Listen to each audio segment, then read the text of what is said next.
Welcome to Learning the Social Sciences. Today we are going to be covering the Congress of Vienna and the growth of nationalism in Europe.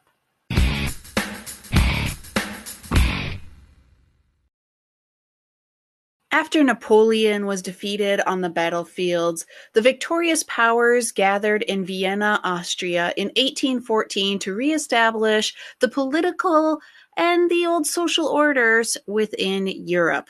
The Congress of Vienna was one of the most important conferences to take place within European history, as the delegates sought to create a long-term peace plan and restore the conservative orders that were in place before the revolutionary spirit hit France in 1789.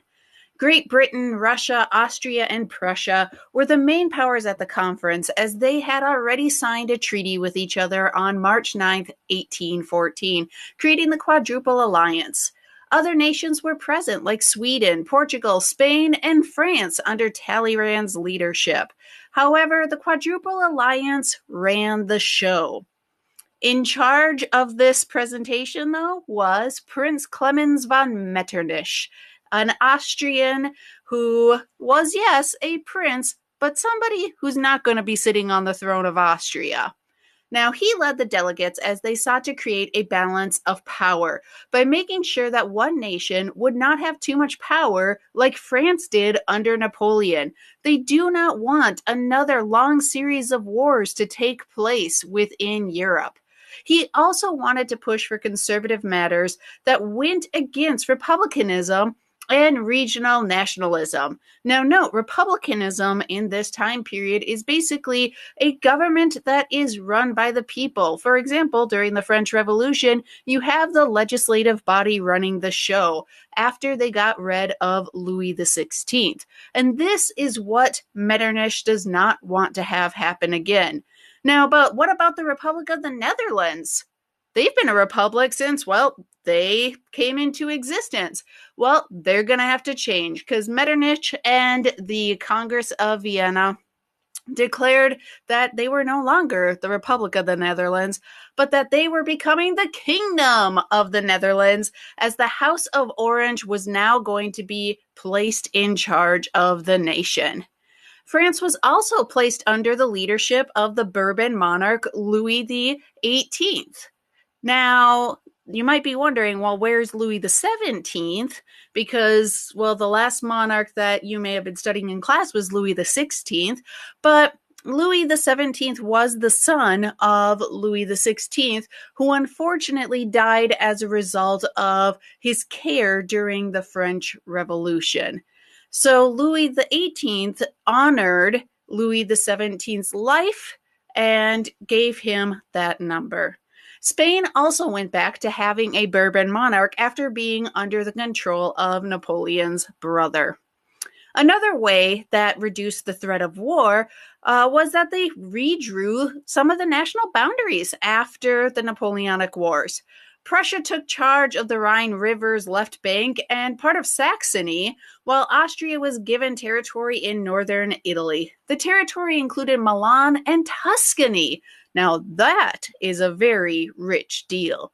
Russia wanted a large swath of Poland due to all it had done under the scorched earth policy to defeat Napoleon. However, Metternich was concerned that it would leave Russia with too much power and thus throw off that balance of power.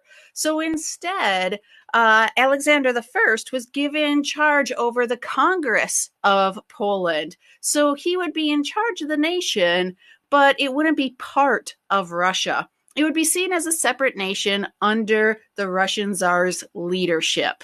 It's something that, like in the future, when we cover the dual monarchy with Austria-Hungary, that we will be seeing a monarch in charge of two nations. While the Congress was putting their finishing touches on the paperwork, Napoleon shows back up again in France and reigns for another 100 days in 1815. Now, this is when the British under Wellington and Prussian armies under Blucher were able to defeat Napoleon's forces, and they exiled him again to now the South Atlantic, where he would eventually die 6 years later. Though to ensure that another figure like Napoleon would not rise again, they actually added a part that no Bonaparte could rule in Europe. What does that say about Louis Napoleon III, who's going to be ruling France? We'll get there when we get there. Either way, after the ink dried on the changes initiated by the Congress of Vienna, Tsar Alexander I continued to look for security and asked other nations to sign a holy alliance, which would mean that they would strive for peace, charity, and Christian values. Although not all nations of Europe signed this document, notably Great Britain stayed out, Europe did not enter any major conflict for the next 40 years. However, they will have plenty of internal conflict within certain nations like France and some external conflicts in other nations. However, a lot of these conflicts were rooted in nationalism, as more and more nations wanted to either seek their independence, like Greece and Serbia and Belgium, or nations want to unify, like Italy and Germany. So what in the world is nationalism? Well, nationalism is people that are brought together because they have commonalities like language, common history, customs, and culture.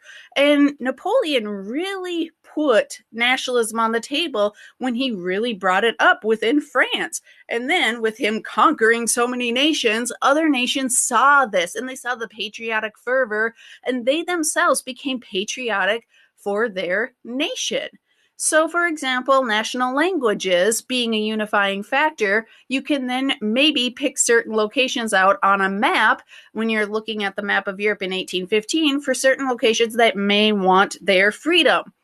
Now, you can also look at a map and go, well, where are some areas that exist today as an independent nation, but don't exist in 1815 as an independent nation? For example, Ireland. Well, they're going to be pushing against the British for their own home rule here in the 1800s.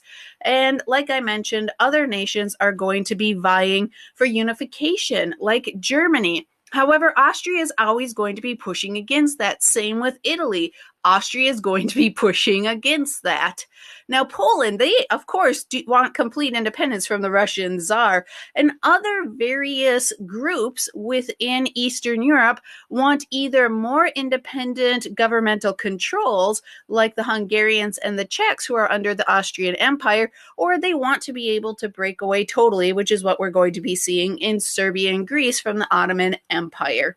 Either way, nationalism is growing in Europe, even though the Congress of Vienna is trying to stop this push for independence. If you have any questions, comments, or concerns, please leave them down below, and thank you for listening.